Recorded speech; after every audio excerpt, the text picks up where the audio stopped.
Yo, what's up guys? Welcome back to the channel, and today let me show you how to use Kraken's technical analysis tools in 2025. It's going to be a quick one. We're not going to waste much time, so let's get straight into the video.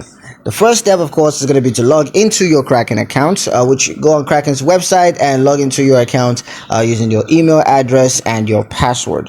Once you're logged in, you're going to navigate to the trading page by simply clicking on the trade tab. Click on trade tab. It's going to take you to the trading page, and there you can select the cryptocurrency pair that you want to analyze.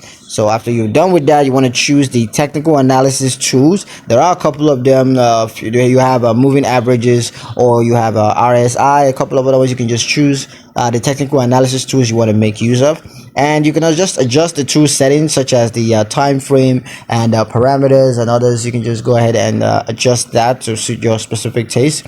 And once that's done, you can just analyze the results to identify trends and patterns, and you can make use of that to make better decisions. That's pretty much it on how to use Kraken's technical analysis tools in 2025. Hope you guys liked the video. Hope you found the information useful enough. If you did, like the video, comment down below, let me know what you thought. Share the video with your friends and subscribe to the channel if you haven't done so already. And I'll catch you guys in the